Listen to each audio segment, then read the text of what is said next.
Hello, this is Sabrina Tarot, and my channel is Pierre Luna Tarot 808. I'm making this series of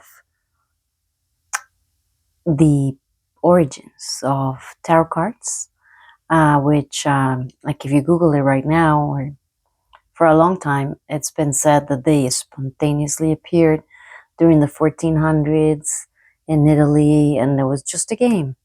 But it's not so, and there's so much historical events, and there's so much symbology throughout history that tells us that they just didn't sporadically showed up.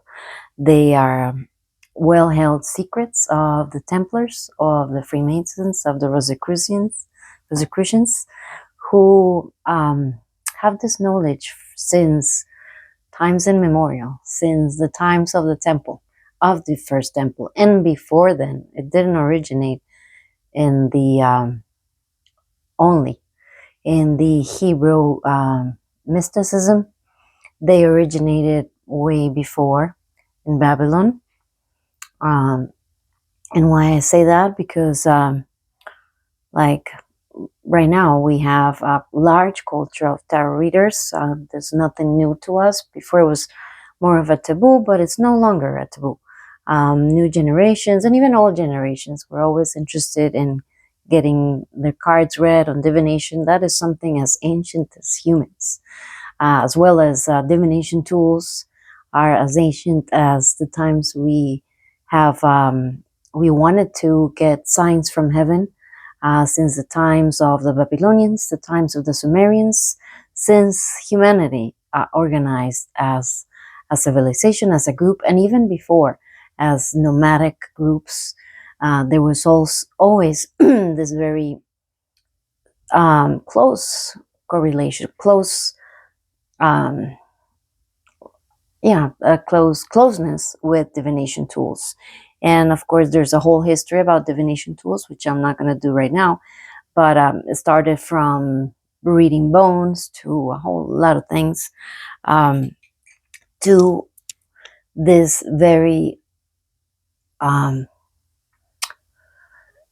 specific set of 78 tarot cards that have a correlation to the creation of the creation. It's actually these tarot cards that we use right now and that we can use for divination, we can use for reading horoscopes, they're being used to know what's in our futures for a career, what about that person that we like, is it a good do the heavens recommend we follow through with a relationship, or if they don't. And just like before, like the divination tools were held by the priests of all the high priests and priestesses of all the civilizations, from the Sumerians, the Babylonians, the Egyptians, and then the Hebrews. And then they were also taken by Christianity, by the Gnostics, and now they're available to everybody, especially since 1909, when the Rider-Waite-Smith tarot deck became available to everyone. And it's more approachable than the ones that were before. The ones that we had before, like the Marseille tarot, which is full of sticks and swords, but it only has numbers. It doesn't depict much.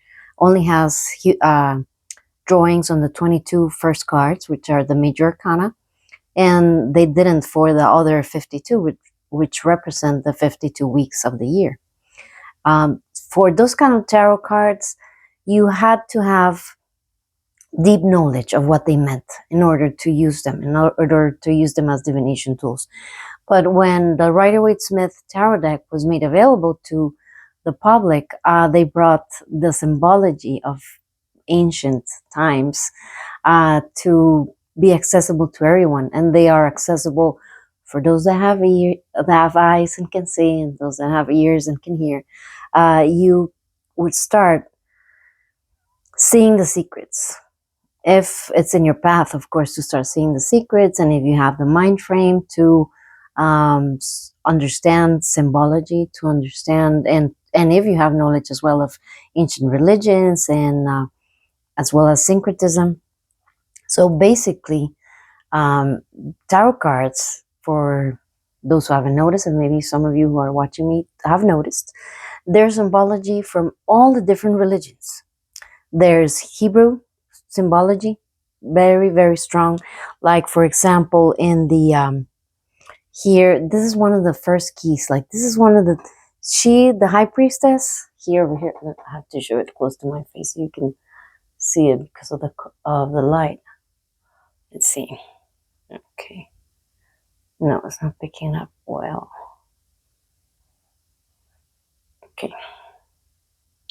Here, we have the high priestess, which probably you would want to see.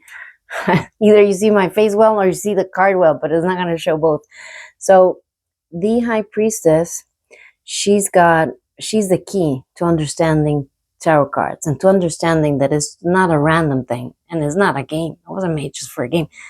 Yes, of course, you can use poker cards as a game. Of course, you can play whatever you want with the poker cards, which represent the 52 minor arcana.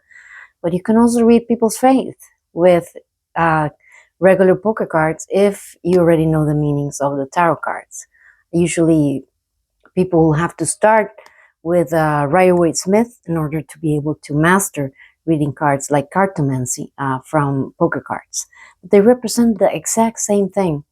I'm going to publish a book pretty soon, a couple of months, a few months, or when God is willing, with all the secrets and with a good timeline and all like the good evidence of what I'm saying, that they actually are way more ancient than them appearing on the 1400s in Italy.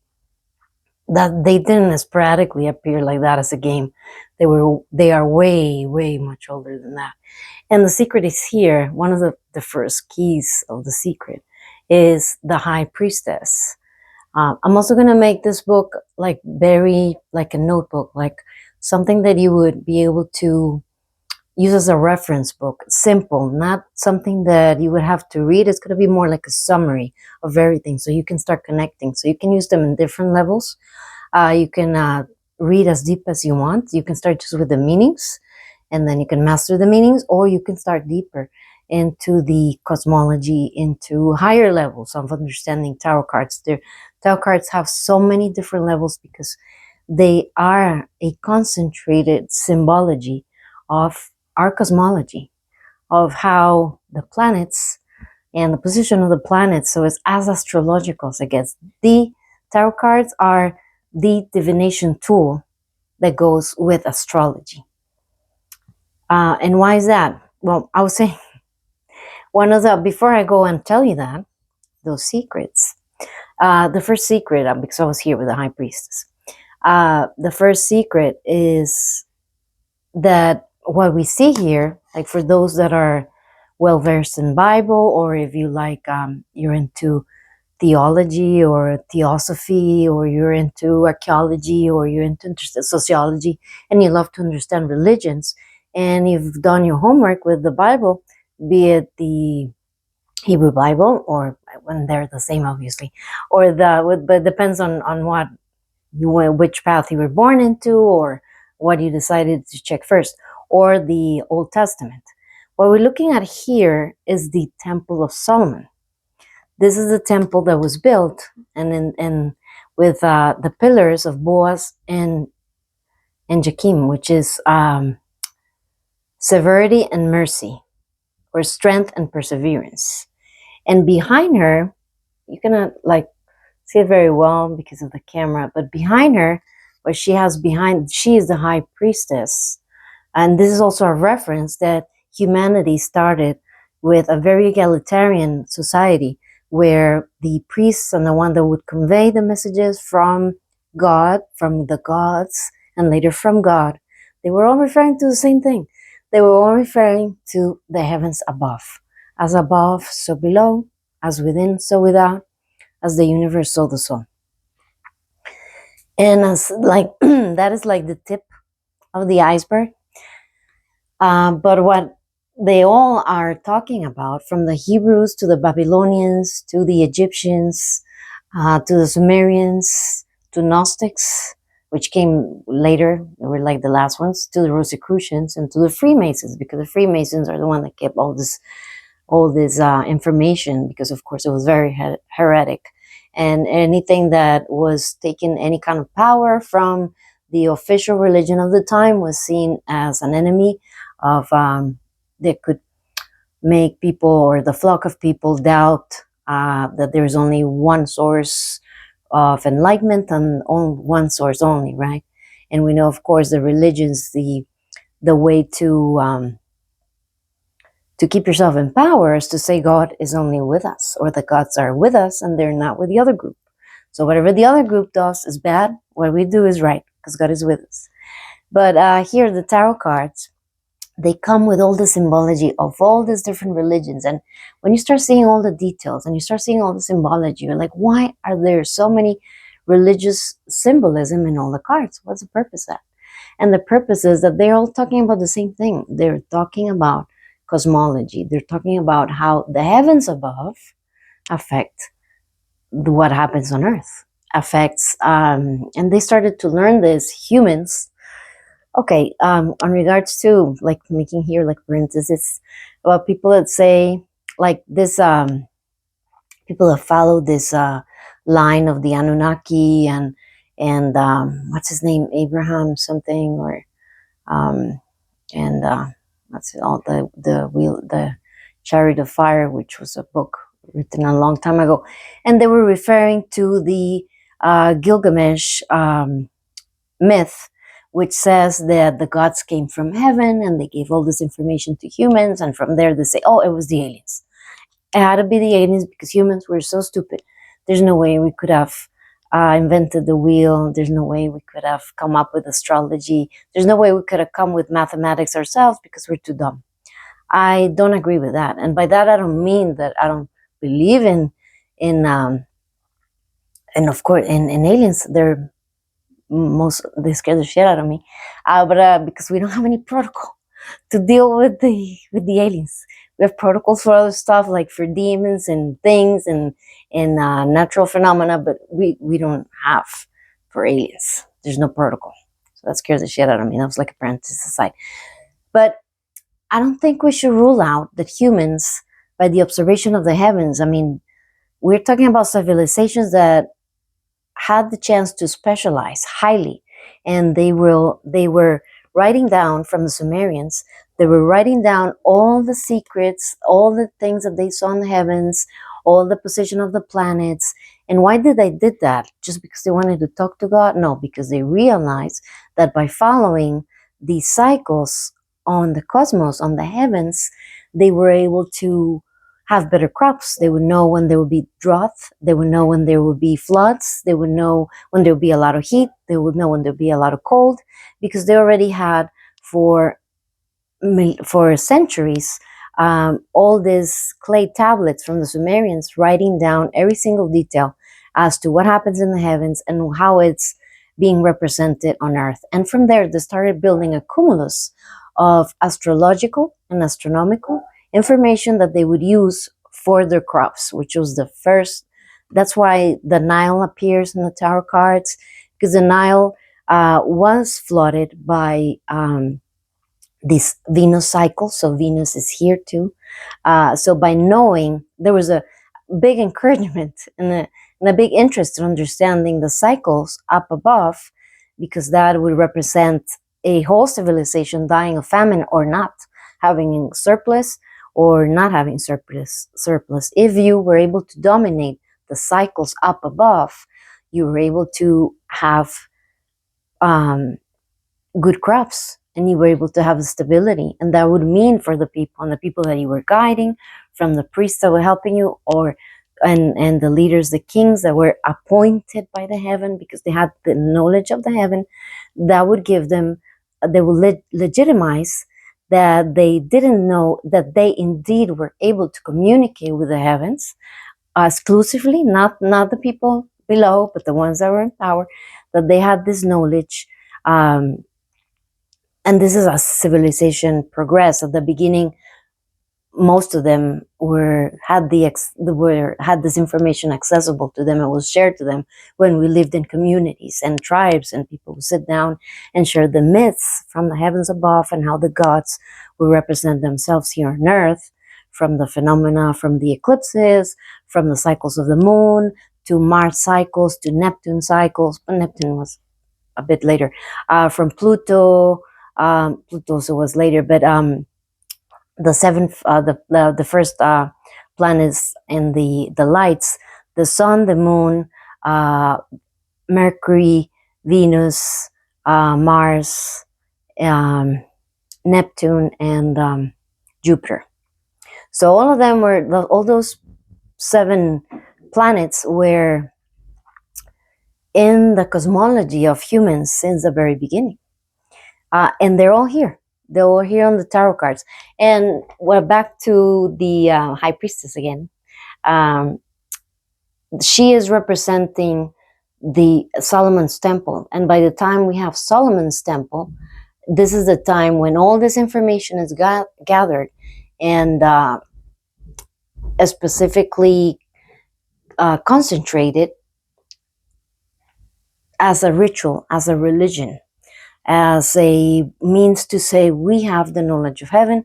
God talks to us, and by then the Hebrews have evolved from being, at the beginning the Hebrews had like mostly like a sun god, one god, but they also believed that there were other gods working like behind. Like there was one main one, like Zeus. Like Zeus was the biggest one, and then, or Jupiter, and then he had his acolytes.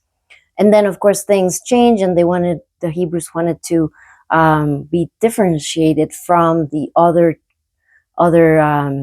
groups of people around them. And let's remember, they all did commerce. They all had time. They all had chances and places where they could share their knowledge of the heavens, because sharing the knowledge of the heavens helped in war strategy. It helped in agriculture, especially in agriculture. That's what made this knowledge become very exclusive, so that only the ones that were in power had that information of how the planets moved and how it affected what was going here on Earth. So here we have the pillars of the Solomon Temple, which are the 2 pillars are positive and negative energy, and they are actually talking about electricity, because they had knowledge about electricity since then that they had collected from the Babylonians and from the Assyrians. And this is all of them. Like, I'm not saying the Hebrew didn't know anything. No, of course they knew a lot, and their development of mysticism. Like right now, if you want to check mysticism, go and check Jewish mysticism. I mean, you will learn so much about cosmology from all their rituals, from Yom Kippur. Like Yom Kippur, you start reading about Yom Kippur, and it's mind-blowing about how correlated it is with the heavens. Like most people, not most people, a lot of people know that all our religious celebrations around the world, from the Muslim, the Christians, and especially because we share the same root very closely, Hebrews, Christians, and Muslims, we celebrate very similar holy dates, because they refer to the cycles of the earth, of the equinoxes. And why are they important? Well, they're important, for one, because it's the heavens that we have above. And remember that as human beings started evolving, the heavens were our gods. And then we had this whole progression, which I'm going to describe in the book that I'm going to write, that I'm writing already. It started that they progressed into, or have a movement. Like, not religions had, for a long time, they had a lot of transformations until they became static to what we know what they are right now. But before then, they had a lot of transformations. So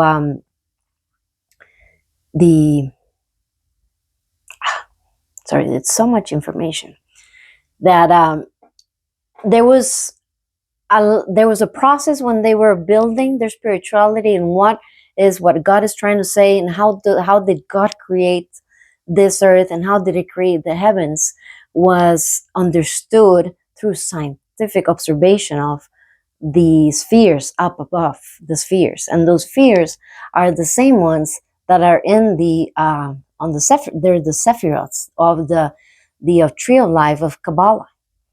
And Kabbalah has lots of secrets, and Kabbalah is very much ingrained in tarot cards. It probably has the biggest symbolism in here, because they were the ones to make concrete all the information they were gathering, they had gathered, and to understand the movement of the planets and how to have better crops, from the Babylonians, from the Assyrians, and first from the Sumerians, from their understanding of their cosmogony. And the cosmogony is how the cosmos was originated. And how did all these ancient groups talk about how the earth was created? I mean, they didn't talk about it in terms we speak right now, like the Big Bang. They will speak about them in terms of the gods and the myths of the gods. The first myth that we have to understand, that we have in writing, of course, because we know, like all the Native Americans, they have their story of how the universe was created. And if you look closely at the stories, they are all referring to a Big Bang, just like the Sumerians and the Gilgamesh myth were referring the myths that we have now from the Greeks, from the Romans, from from the Hebrews, from the Christians, from the Egyptians. Like right now, if I would ask anybody, like, because they are our official religions, right? The three official religions, or there's probably, I think, the fourth, but the three biggest, right? Hebrew, Christian, and Muslim. And if we speak like in a society, in a group, or wherever, we don't speak of them as myths. We speak of them as religions, as traditions, and that they are holy, right? And when we talk about the Egyptians, and we talk about the Sumerians, and we talk about the Babylonians, or we talk about Native Americans, we, in a in a way that we've been taught as a society, to diminish the religions or the spiritualities that were not the official, that were not the winners of wars, of religious wars for land and for power. We call them myths. We call them, that's their stories of creation, right? Cosmogony is a story of creation. But they're all the same. They're the same structure. They're myths of creation, but the myth has truth in it, has scientific truth in it. And the way to understand the truth is to understand that when they say the gods, they are referring to the influences of the planets on Earth. And just like before, just like before and now, like if you hear your viewer who's had an interest on astrology, or maybe I open your mind to being interested in astrology. You say, oh no, astrology is, boy, and if you think astrology is bogus, you're gonna think tarot is even more bogus. There's so many astrologers out there that that think of tarot cards as superstition, when a lot of other people say, oh, astrology is so superstitious. I mean, it's so unbiased. I mean, they're delusional to think it has any reality. Well, they are ignorantly, they're ignorant. No, I don't want to say it like that, horrible. Like they're unknowingly, it sounds better, unknowingly, they are missing the point that the astrologers of old, the astrologers from which they learn everything they use right now to do birth charts, to do accurate birth charts, the ones that people that learn astrology well, they can do damn good predictions. I mean, they give you a good frame of things that could happen, and even give you reasons why is that happening for the evolvement of your soul. And they are forgetting that the astrologers that they learned from, and the cumulus of all that information of that astrology, was actually from priests that were using divination to be more precise on what the heavens above were going to bring. Because, and I'm not getting this all out of the hat. This is from very deep research, and I have a background in research in psychology and sociology and in learning. So it's not just like wishful thinking or anything, or just because I want to make sense of the world in this way. No, I'm tracing everything to a source, which I'm going to put in the book. That, what was I going to say with that? Yes, that these astrologers of old, they had all these clay tablets, and they used the Gilgamesh myth to understand, because they were hidden. They're hidden words, not hidden, but there's conjunctions of planets and their position of the planets that are inside of the Gilgamesh story that the astrologers of that time would use, and the high priests and priestesses would use to understand if we have these signs on heaven again as we had on the Gilgamesh. It would mean something positive or something negative, depending on how what the Gilgamesh story would say about that position. Like what happened during the story when those conjunctions were happening is what would happen again when we see those conjunctions happening again on the planet. And that's where astrologers use. I mean, they have a cumulus of information from so many human beings that spent their lives looking at the planets above, and they were paid well. Like the kings and the leaders of the tribes will pay a lot of people just to, and the smart ones, of course, the one that had like the talent for it, they would pay them with food or whatever the coinage was of the time for people to spend their whole night in the desert. And imagine this, in the desert you can see all the stars. It's not like we see right now with all the light pollution we have in our cities. But they will look at those skies, those pristine stars, those waterfall of stars, and they would make annotations of all the movements they saw. And they would, of course, someone would teach them the basics, and from the basics they were scholars. They were scholars of the sky. And from all this cumulus that they had, they saw, okay, from 100 years of collecting information from the skies, we've seen that when we have Mars with conjunction with the sun, we have wars. Or we have victories in war. But someone has to lose, right, for them to be a victory. There's one loser and there's one winner. So they would write all the different possibilities that happened when there was those conjunctions, and then they would use their divination tools to get the specifics of how that phenomena was going to show up on Earth whichever question you had. That's when you made your question of divination to the heavens. Okay, how is this conjunction specifically going to affect the king?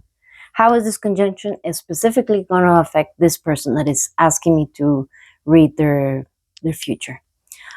So they would use divination tools. And yes, it started with very nasty divination tools, like it was the extirpation, which was reading animal intestines, which I find anything that has to do with harming any animal, harming anybody, or bending anybody's will is a no-no for me and for everybody, I hope, with reason and a heart.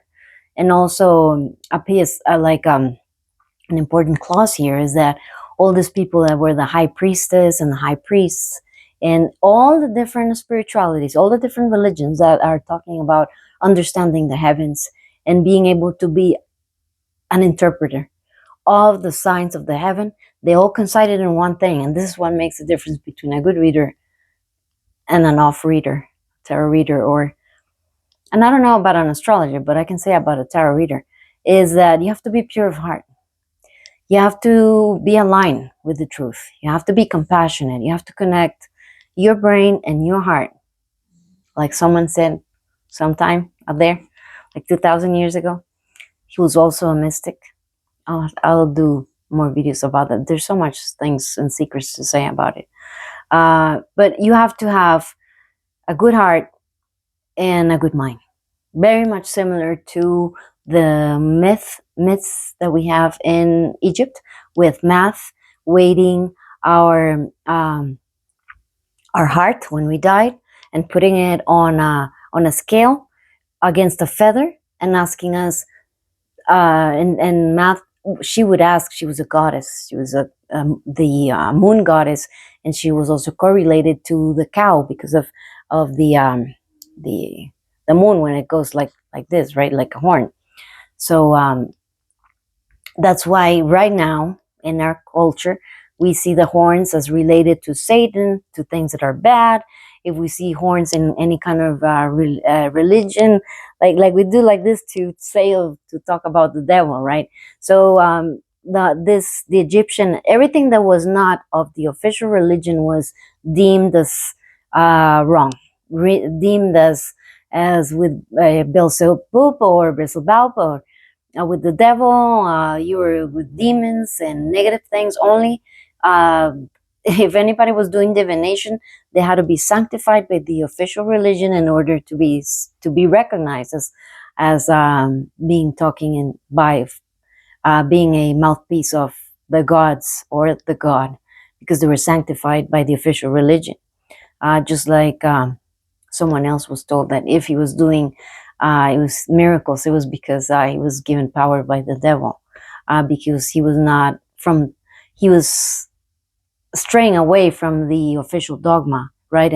And weakening the structure of, we have the power, we have the knowledge, and the people should be kept ignorant about what happens on heaven. They should not know that actually what we are saying about the signs of God have to do with the signs of the planets, because that correlation was saying, okay, those that we killed, those the Babylonians that we fought against, or the Egyptians that we are fighting against, they're so wrong and everything they did is wrong. That so whatever has any correspondence with them has to be gaslighted that it ever happened, and now it only we take it as ours, and we're going to forget that we had that information from other groups that had other myths and that also had lots of scientific empirical knowledge from the heavens, like medicine and astrology and astronomy and geometry, all those things they didn't, and how to build temples, like the Templars, the Masons.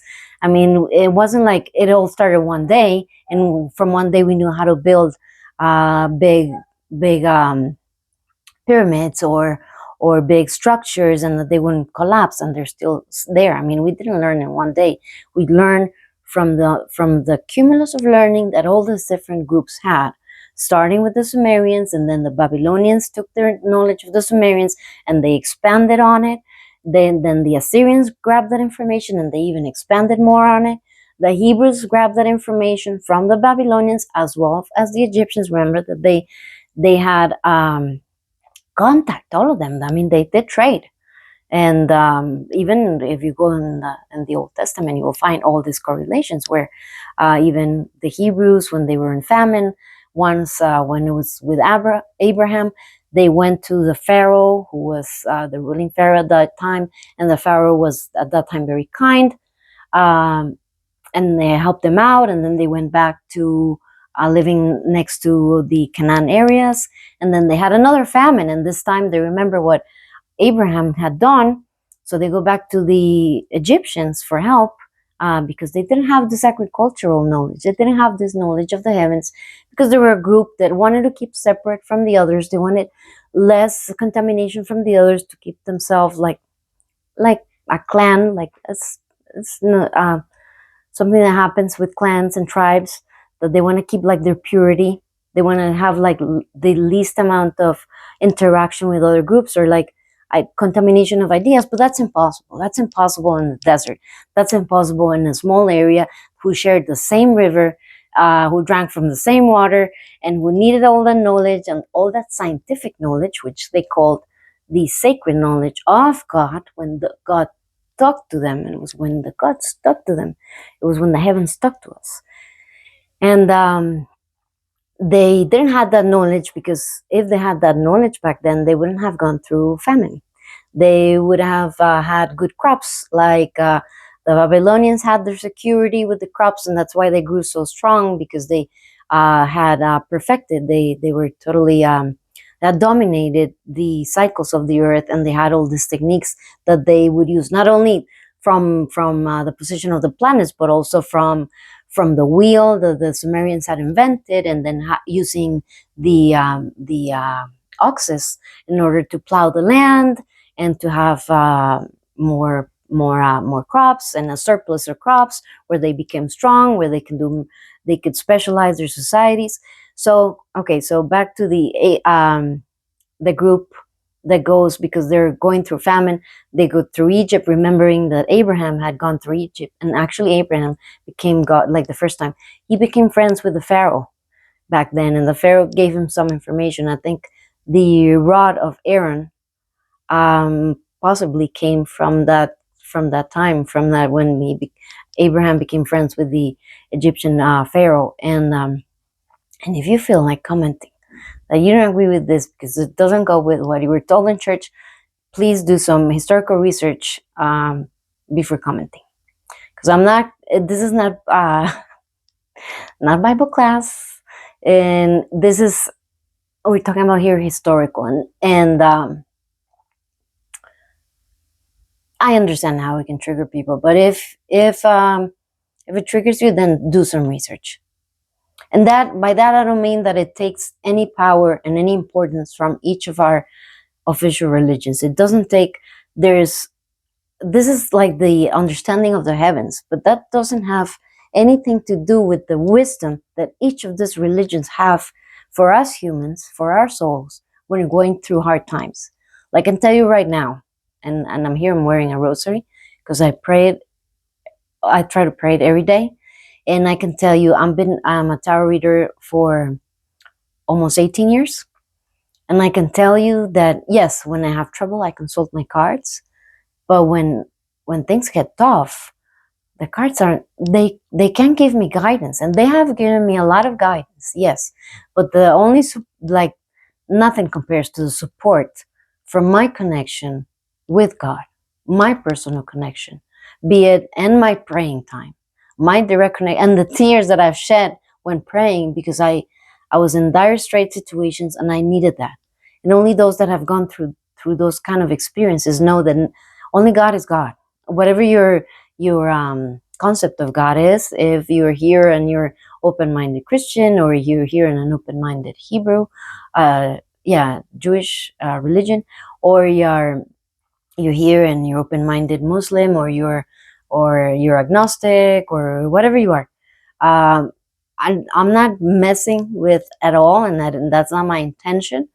And not just because I don't want to be, well, yes, I want to be respectful, but because they're separate things. The wisdom that we have on the Bible, the wisdom that we have on the Quran, the wisdom that we have on the Torah, on regards to how to live a better life on our times of trouble. Yes, tarot cards could help us. They can give us some guidance. Yes, a birth chart can give us some guidance, but nothing will give us the solace that the words of wisdom from those texts would give us. Nothing. So whatever spirituality resonates with you the most, I totally recommend it when you're going through harsh times. I'm not saying to shut down science and to shut down astrology or to shut down everything else, but I tell you, you won't find solace in paper cards like this one's here. Yeah, you get information and you can meditate with them, and there's also, like I'm telling you about the scientific part of tarot cards, but then there's the mystical part, which we haven't figured out yet. Like now we have figured out the movement of the planets. We know the cycles of the moon. We're still there in a threshold of accepting that the moon has an impact on society, on our brains, on our bodies, like for the majority of society. If you ask a farmer, he will tell you, of course, the moon has so much power over plantations and crops because they've observed, they've seen it. I mean, they've seen it happen. They know. I mean, first thing a farmer knows is don't replant during new moon. Why? Why don't we replant on a new moon? Because the roots of plants and of trees are very weak during the new moon. And this is also like something, if maybe you want to write it down. If as a woman, or if you use like wax to shave your legs or whatever, or you cut your hair and you want the hairstyle to last longer, you don't want the hair to grow out that quickly, or as when you're waxing, you want to wax your legs in the new moon. You want to wax your legs one day before the new moon or one day after the new moon, and you're going to see the difference, how those hairs will grow out very weak, and they will take much longer to grow. And then you do it on a full moon, and you see how strong they come, and how thick and angry, and you'll be scratching your legs all the time. Just do that. Just do that little experiment, and you'll realize that there is indeed a correlation. That's a simple, like, the moon is the first key of the tarot cards. That's the first key that humans had to understand that there was a correlation and an influence of the heavens to earth. And that's why the moon was our first goddess. It was and because she's the closest, and she's huge and beautiful and overpowering. And so many things are the cycles of the water, of the oceans, of the waves. People that live close to the ocean, they realize the correlation there is to the cycles of the moon. We as women, we've kind of been, not all of us, but we've been dragged away from understanding our own cycles and realizing we have those same cycles. Those 28 days that the moon has, the same days of the cycles of the moon are the ones that we share. And we, like the moon, have our times when we're shining, and also we have our times when we're in our dark moments, and we have to take time for ourselves, just like the moon.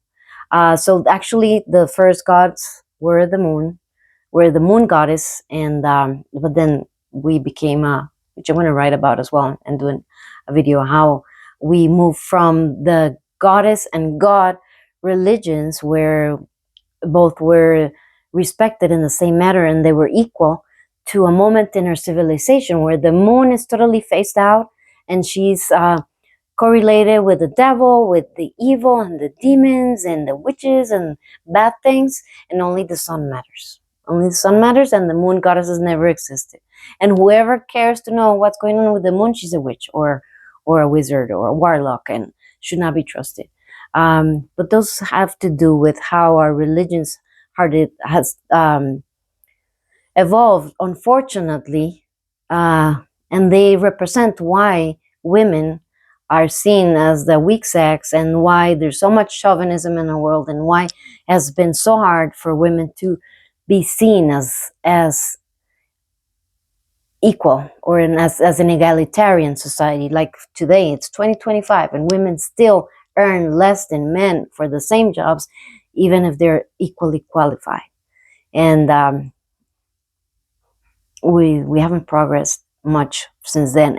And the origin has to do with the times when these tribes were building, and when agriculture exploded, and there were fights among clans for resources, because there were some groups that had this knowledge of how the heavens affected the crops and how to keep better crops, and then there were groups that didn't, because they didn't have a chance to get this information, or just because they thought that their religion or spirituality prohibited them knowing anything about the other people. Like, there was this ignorance that whatever the others know, whatever the others use is bad. What we know and what we use is the only right thing.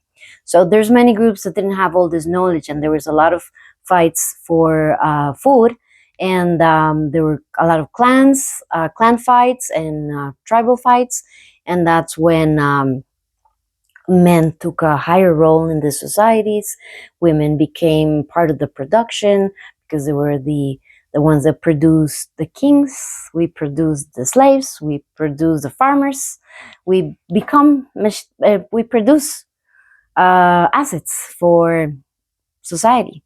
So women were totally controlled, and there was this big hierarchy of society that was established during the times where the sun spiritualities took over the sun and moon spiritualities.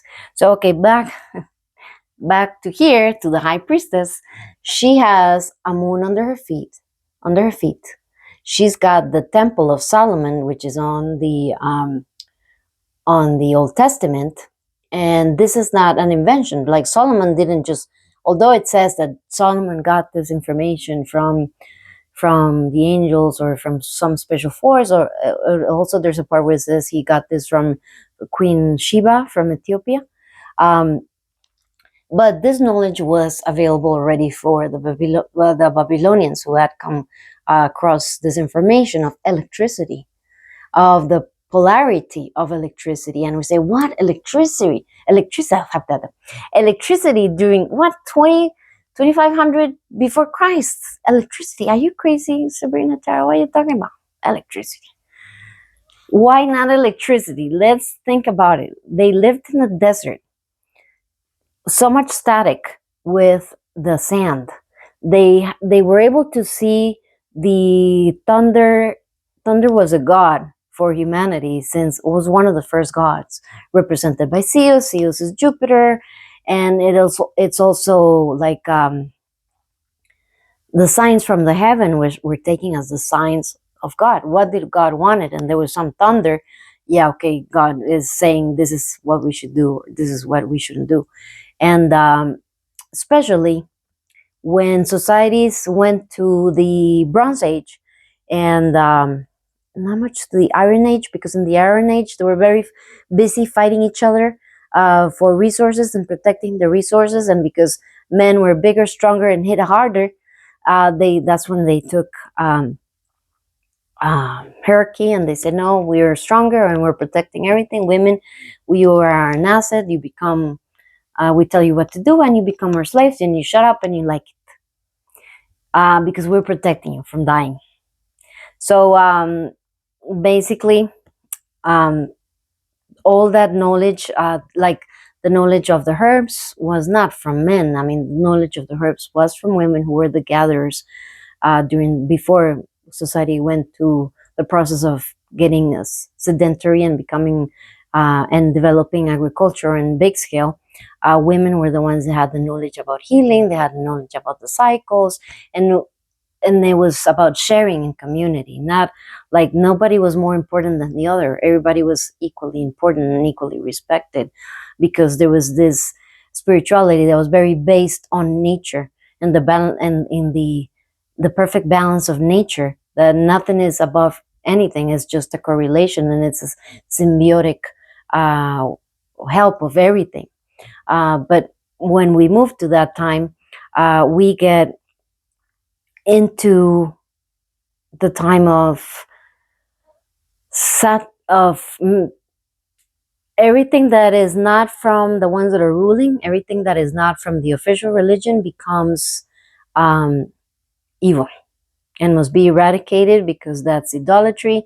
Okay, so I was talking about idolatry. So the Iron Age, everybody was busy. The men were busy making weapons and defending the fort, and women being subdued, because they didn't have the strength to fight the tribal clans, which is unfortunate. That, I mean, I'm not saying that it's a bad thing that men are strong. It's an amazing thing. I'm the first one to believe in that we are complementary. Like here, we are complementary, men and women. I mean, there's no civilization without the two genders, and they're equally important.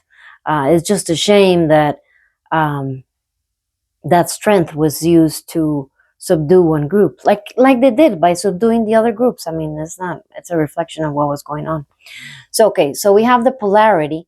So this polarity of electricity was very much developed or understood, probably by accident, by not only observing the thunder and how the thunder would burn trees, the burning bush, right, at the top of the mountain. Why at the top of the mountain? Because that's the first place that lightning would hit in the desert, in the mountain, the top of the mountain. Where was the temple built? It was built on the top of the mountain, because that's where God would send his signs. Where does Moses go to get the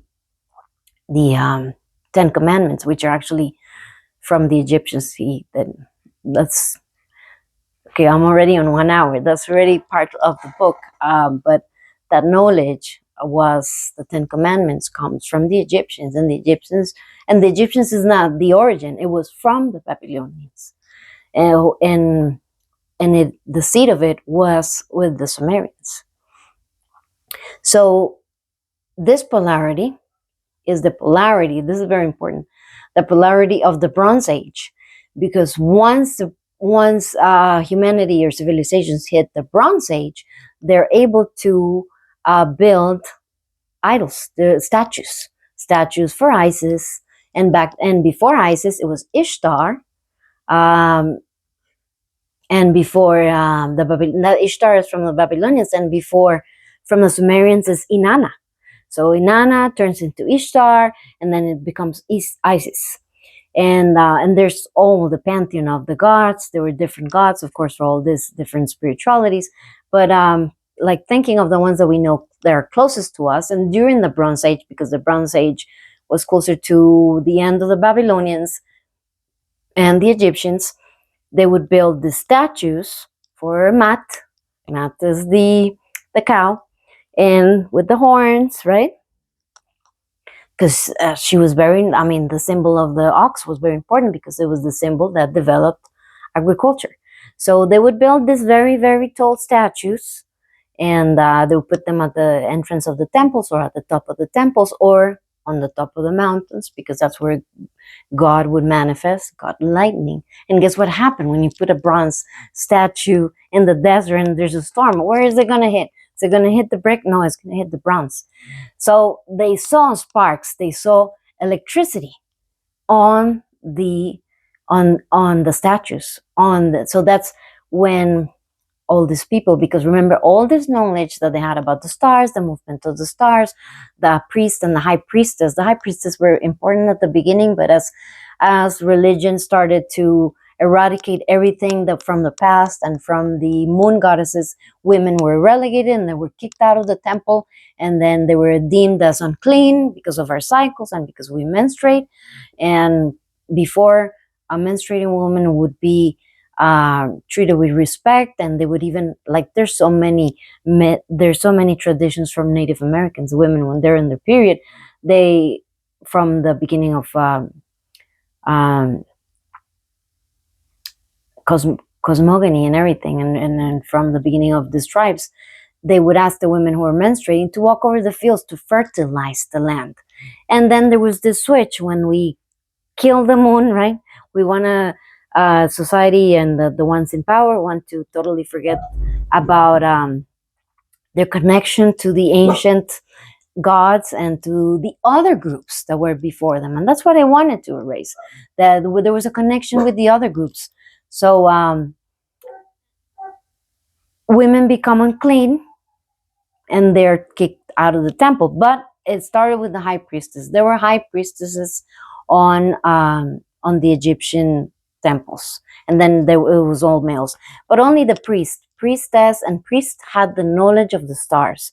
I mean, because you had to be like, you had to study since you were a kid. I mean, you were and usually it was it was hereditary. Like if your family already had the knowledge of the stars, of how the gods talk to us, you would inherit that trait. Like you would inherit a trait of being a carpenter or being a mason, because it was usually taught from father or to son, or and at the beginning father to son and daughter, but then it was just to the sons. And these people would, like, if your father was a priest, the son would be a priest, and he would start with all the knowledge of writing, because they were the priests were scribes. They would keep the knowledge, they would write it down. They learn about what we know now as the scientific method of observation, writing down and seeing if we have the same phenomena, do we have the same results, which is the scientific method. So they had all this knowledge about how the natural world worked, while the rest of the people knew nothing. They knew nothing. I mean, they saw thunder and it was God. While all these priests, they already had knowledge, like this is like natural phenomena. And of course, they would have like this understanding with the kings on how to guide, no, how to convince, how to fool the people not to go crazy, and also it was a way to have some sort of harmony in between the group of people that you were managing, so they wouldn't go crazy if there was thunder or storms or flooding. Then the king and the appointed king and the priest and priestess will come up with explanations. This is what the gods are saying, and we already have the protocol. God is with us, and we're going to do these rituals, and we're going to take care of it. So the people didn't know all this knowledge, while only the priest would manage this knowledge. So for the populace, for the peasants, when they saw a statue, a bronze statue with electricity and chirping and making sound, it looks like it's God talking, right? So from there, a whole mysticism and a whole rituals, including the Ark of the Covenant, because the Ark of the Covenant is electrical. I'm going to write about that as well. And before you feel like commenting anything weird or feel triggered, you do your research. I would only answer people on the comments that have done their research, not just because, oh no, you're blah, blah, blah, you witch. You know what you're talking about. Do your research before you say that's not so. So they would use this electricity to heal people, like with the caduceus that Moses left behind. I'm not sure how it would work for the snakes. Maybe the electricity would keep the vibing electricity would keep the snakes away. But it was definitely used for the Ark of the Covenant, and the Ark of the Covenant is included in the tarot cards here with the chariot. This is the Ark of the Covenant. Now, this is also many other things. This is also the Merkaba. This is also has a symbol. It's also related to remote viewing, because that's what the Sohar, people that follow Sohar or Merkaba and the chariot, and they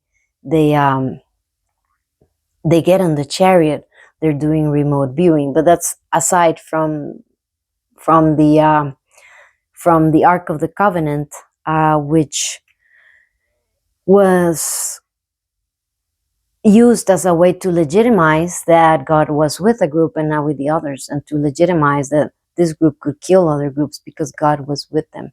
I think it's very important that we understand what we now think is only myth, and understand that there was actually a lot of science in it, and for us to understand that there is a lot of science in the cosmogony of many of the ancient spiritualities and religions that we have right now, and that they were all, and how amazing it is that they were able, through their observation of the heavens and through remote viewing also, and through divination tools, which is like a more advanced knowledge of the energies and of mysticism, like understanding.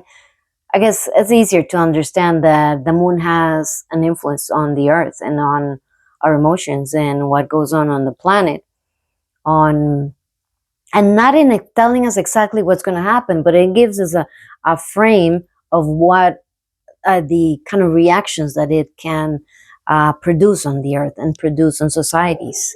And understanding, like, I guess it's harder for us to understand how the Neptune's rays during whatever time, with whatever conjunction with Saturn or with that, is going to make an influence on our lives. But it does, like, those are the secrets, the deeper secrets of astrology and of astronomy.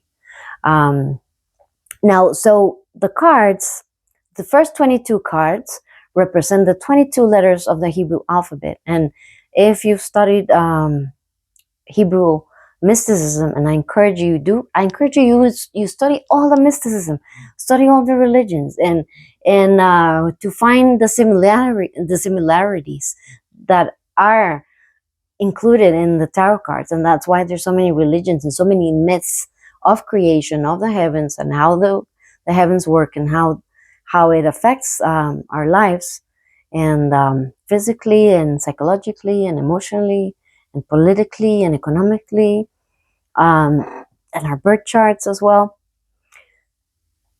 and how they're all talking about the same thing. They were all referring to this knowledge that as above, so below, and it's even hidden. And I know for this you're gonna how blasphemous. Well, I have been 100% blasphemous already, but just a bit more. Our Father who art in heaven, hallowed be thy name. Thy kingdom come, thy will be done on earth as it is in heaven. As above, so below, as within, so without, as the universe, so the soul. Our Lord's Prayer, in the blessed mouth of Jesus, just because I'm talking about all these things doesn't mean I don't believe in divinity. I 100% believe in divinity, and that's aside from technology. Like what I was saying, just because we know how the rainbow happens doesn't mean that miracles don't happen in our lives. They still happen. And there's no explanation for that. And there's still miracles on why we're going through tough times, and we pray really hard. And okay, sometimes we get the miracles we expected. Sometimes, yeah, the things that death is going to happen, crises are going to happen, ruin is going to happen. But I tell you, if you search for God, you will find solace. And regardless of what you're going through, that divinity, and that I cannot explain. That's beyond me. That's beyond what I know so far. Maybe I'll understand, and maybe I'll never understand that until I die. Maybe we don't get to understand that until we die. But our communion with God is aside from technology. It's aside from divination.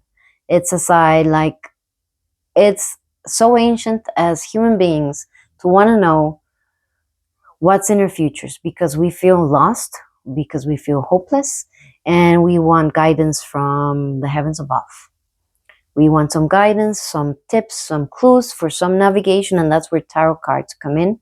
That's you could get an astrological reading and a birth chart reading, and you get some information. But I found that astrology still has like that, unless the reader is also good on divination and on tarot cards or some other divination tool, they would convey to you, like, okay, you have this planet in this house that usually shows up at this and this. How did it show up in your life? Because they're using the same formula that I explained here, that Sumerians and the Babylonians would use, because they established that when certain phenomena in the heaven happens, certain phenomena on earth happen. Not all the time, not all the same, but there's like a list that usually happens in that combination. We don't know exactly which one, and that's where divination tools came in. So astrology and divination tools they're brother and sister. They're twins. They're twins. Okay. If Apollo who was, and his sister was, God damn, I forgot his sister's name. She's a moon goddess. Okay, so it was Apollo and his sister. Well, they were twins. Apollo would be the physical world, would be astronomy and the movement of the stars, and his sister would be the one to do the divination. She would be the one to know from all the different scenarios that he could see which one was the one that was going to happen. She was the one that could remote view on this. And what is the theory on this, which I agree with, the lore of why divination happens, because everything is energy, frequency, and vibration.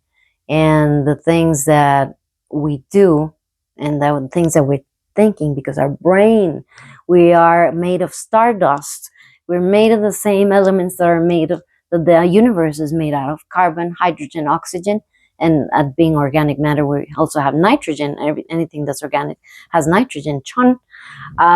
We are made of stardust, so we have that quantum relationship with the stars. What's going on with the stars is affecting us.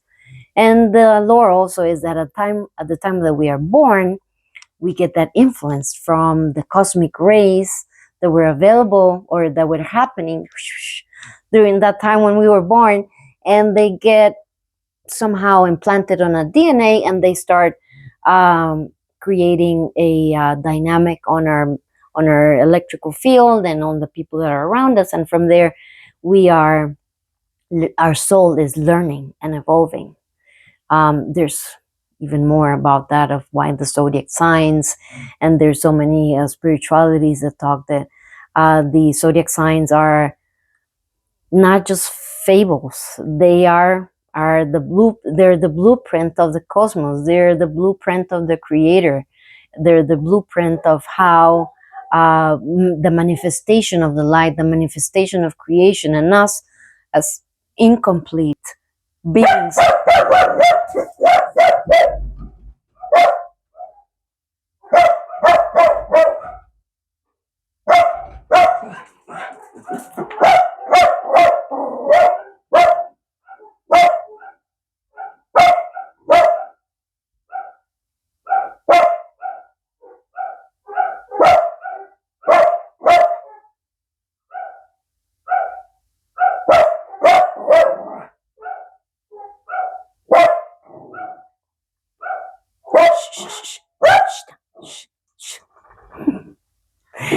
So as emanations of God, as emanations, us as emanations, sacred name of God is here. Jov Hev Vav Hev. All the zodiac signs and the emanations of God, of creation, of the Big Bang, have a relation with those 4 letters.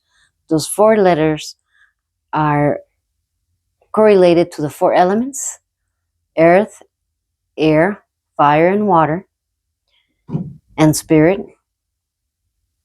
After, but yeah, the four elements are those, and we see them in a lot of different spiritualities, and that's why tarot cards have one suit for the pentacles, which is the earth, one suit for the swords, which is the air, one suit a suit for the wands, which is the fire, and one suit for the water, which is the cups. And it has like a historical also development of when we develop agriculture with the earth, when we develop weapons and strategy and thinking and higher strategy and higher knowledge with the swords, when we are able to wield and to use that information and to be creative with the wands and use that fire, the creative fire of the wands. And when we get to the to a time where we are able to develop our emotions and our connection to everything, because water connects us to everything, to nature, to the cosmos, to everything. I mean, we come from water, from the operine soup, right? And even all these cosmological myths have a basis of the water. They have first the Big Bang explosion from the first god, whatever they want to call it, and then, but they also say, okay, there was this big god but around him was the goddess dark energy, dark matter. Not dark energy like dark, something negative, but like dark matter. Or it was called the dark waters. And then those start dividing like the cell. The cell is one, then divides in two, then those two divide in more pieces. And that's the same. What we see on the heavens above is has a atomical, has a structural, has a blueprint of creation that is seen from our DNA to the currents on the water, to the formation of the galaxies, to fractals, to the golden ratio. And the reason why the name of God is here is because it's sacred, and it's still sacred. Like for Kabbalah, even saying the name, they would say Yahweh instead of saying the name Jov, Hev, Vav, Hev. And it's still, as I say right now, try to say with all due respect, because it's the emanations of creation. And by tarot cards having on the wheel this symbol, is the way that it, by sympathetic magic, it's activating the divination tool to connect with the heavens above. But it also requires someone to be able to meet, because that's what there's there's so many different levels. There's the scientific level of scientific phenomena, like I was saying, the polarities of negative and positive, and for they would say like the Shekinah, the Holy Spirit would be at the middle and would talk to people and give them their answers in the middle, just like the Ark of the Covenant would spark and fume in between the two cherubims, because it's electrical, and it would actually a capacitator, very strong technology that they came across from being very, very astute, from developing math. Can you imagine developing math? And as people say, oh no, they were not able to develop math. It was because the aliens came and they taught them that, because that's what it says in the Gilgamesh story, that the gods from above, they came and gave them all this knowledge. The gods, or the planets, or the spheres that they followed, and they saw the movements. Remember that geometry was developed by the Babylonians, and also by the Arabs as well. The Arab also were part of all this as well.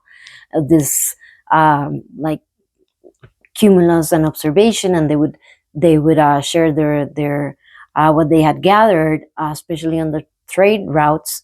And sacred geometry evolves from the observation of the planets. So it was developed from watching the movement of the planets, and it was a way to know how they were moving. And they saw that there were shapes, there were sacred shapes the planets above would follow, and that's how they became the sacred symbols of the ancient world.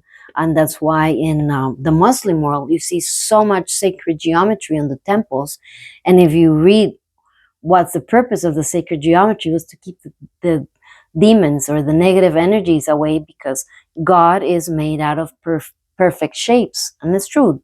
If you observe the natural world, it's full of sacred shapes. And those sacred shapes, like let's remember, the people of that time were able to actually, by very few meters or kilometers of differences, they were able to calculate with the shadow, a stick, and the shadow of the sun, and they were able to calculate the circumference of the planet. They were able to know that it was round, and to know the circumference. Like, they were very, very, very smart people, and they had all the time in the world to study and to learn and to observe, and they would get the information from other scholars, like universities. Like right now we build science. How do we build science? From the information and the experiments and the scientific method of other scientists. And that's how we build our science today, just like the people ancient of old build the sciences. And these sciences, which are now seen as occult sciences, they're occult because of the reasons that I said, because the legitimization of only one God, and there being only one true religion, and wanting to gaslight that there was any kind of correlation or any kind of interference or syncretism from other groups prior to them or during that time. So if you found this engaging, if you found similar information about this, and if you like a reading, the way I give readings, this is the scientific part about it, like the origins. But I do give psychic readings using like the high priestess would do by doing divination with the tarot cards. And I've been doing it for 18 years already. So if you like a tarot reading about your life, about what's going on with your soul plan, what's going on, what kind of clues you need, what kind of help you need, my information is below, or my information is on my channel. You can contact me by WhatsApp, regardless of which planet of what kind of, in which country you are, it doesn't matter. as long as you either speak English or Spanish, I'll be happy to do a reading for you. You request a reading. I have very, very accessible readings, like very short readings to give you like a good idea, like for $33. And you can pay PayPal. And then you do the reading, you send the payment, you send me your question, and then I send you the answer in about 48 hours. I send you a recorded video so that you can, because there's a thing about getting divination readings. It's so easy to forget what you've been told because it can be shocking. And it's also because it's information from the stars, and it's information that's not of the material world, it's from other dimensions. So it kind of has a tendency for our brains to forget those things, just like we forget when. And I'm not saying that I'm like God's enlightened person. Anybody who wants to read tarot cards can learn to read tarot cards if you're committed, and if you know that you are to follow a path of following the truth and connecting your brain to your heart. Always compassion, because your heart is the compass to, and this is so many spiritualities talk about this, that if we're only brain, we're only reasoning, and only reasoning without heart is incomplete and very, very, very dangerous. But if you're a compassionate person, or you're willing to develop your compassion, and you're very interested in learning, I am also a tarot teacher. I have like a setup course for 3 months, but if you don't feel like that kind of commitment, and that usually takes for you to get a group of friends that want to do it with you, I have that available. But I also have coaching. Also have like coaching, so you go as far as you want. So maybe just 2 hours of coaching, one topic at a time from the tarot cards, because there's so many topics. So for 2 hours, $33, which is I feel it's a great price.